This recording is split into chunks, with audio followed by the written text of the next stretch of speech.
फिर दिन हुआ,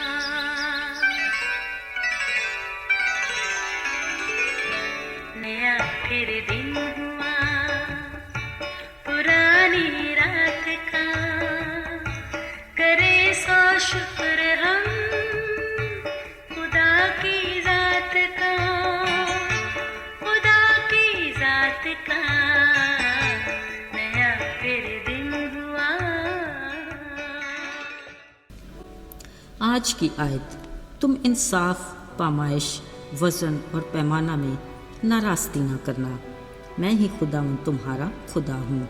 अहबार 19 बाब 35वीं और 36वीं आयत। अजीज़ों, एक कारोबारी शख्स बड़ी चादर पर पिसी हुई सुर्ख मिर्च धूप में फैलाए सुखा रहा था।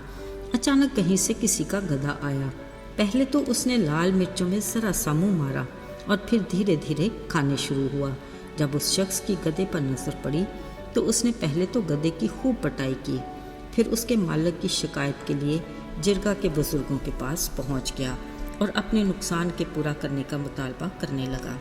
वो सब हैरान हो गए और सोचने लगे, क्या ये मुमकिन है कि गधा इतनी लाल मिर्चें खा ले और उसे कुछ भी ना हो? लगता है दाल में कुछ तो काला है। खैर, जब तहकीक हुई तो पता चला कि ये तो लकड़ी का बूरा है जिसको सुर्ख रंग लगाकर धूप में सुखाने के लिए रखा गया है। देख लीजिए, हमारे माशरे में इस तरह के कई वाक़यात होते रहते हैं। एक वीडियो देखी, रेड़ी वाला पीछे छुपकर बैठा रेड़ी पर रखे फलों में किसी केमिकल के इंजेक्शन लगाकर उन्हें पके हुए और रसीले बनाकर फ़रोख्त कर रहा था।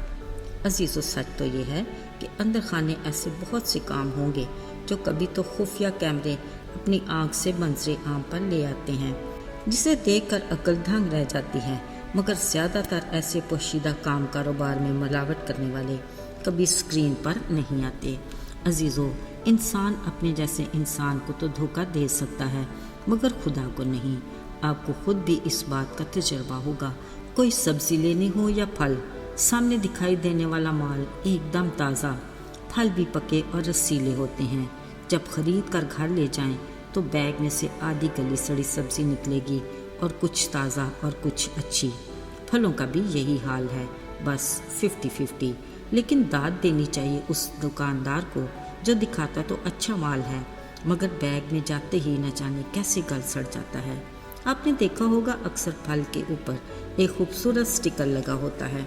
बज़ाहिर लगता है फल की सजावट की गई है, मगर स्टिकर उतारते ही असलियत सामने आ जाती है।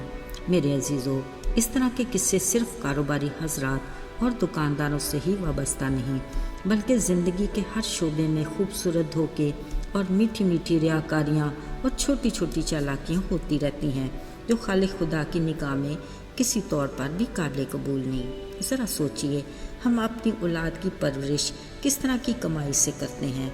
अगर हम कड़वे बीज बोते हैं तो फिर अच्छी फसल की तवक्को क्यों कर रख सकते हैं? सियाने लोग कहते हैं कि अक्लमंद के लिए इशारा ही काफ़ी है। अजीज़ों, खुदावंद का कलाम हर ज़माने और किसी भी तरह के हालात में इलाही रहनुमाई से कामयाब असूलों के साथ हमारे हाथों में मौजूद है। इसमें रद्द बदल की गुंजाइश नहीं, क्योंकि उसका कलाम अटल है। याद कीजिए, जब आदम और हवा को उनके गुनाहों की सज़ा दी गई तो आदम को खुदा ने कहा, मुशक्क़त के साथ तू अपनी उम्र भर उसकी पैदावार खाएगा, तू अपने मुंह के पसीने की रोटी खाएगा जब तक कि ज़मीन में तू फिर लौट ना जाए। असल में ये है जायज़ कमाई का असूल, मगर हम शॉर्टकट को तरजीह देते हैं, यूं फितरत से इनहराफ करते हैं तो खुदा की तरफ से मुकाफ़ात अमल शुरू हो जाता है जिससे बचा नहीं जा सकता।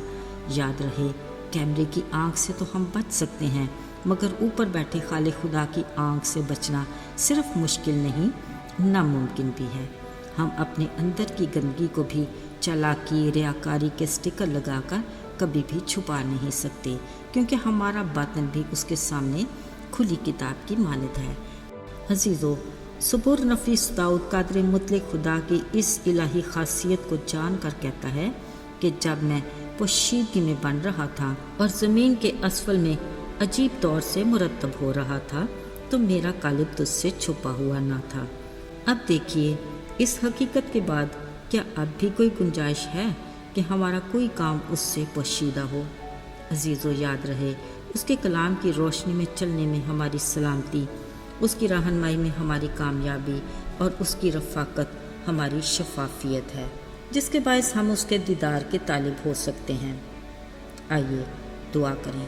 اے خدا، تیرا کلام ہمارے قدموں کے لیے چراغ اور راہ میں روشنی ہے، جس کے باعث ہم ابلیس کی رکاوٹوں کی ٹھوکروں سے بچ سکتے ہیں۔ اپنے بڑے فضل کی بدولت ہمیں ابلیس کی آزمائشوں سے بچا، ہمارے راستوں کو ہموار بنا کر ہماری رہبری کر، یسوع کے بابرکت نام میں آمین۔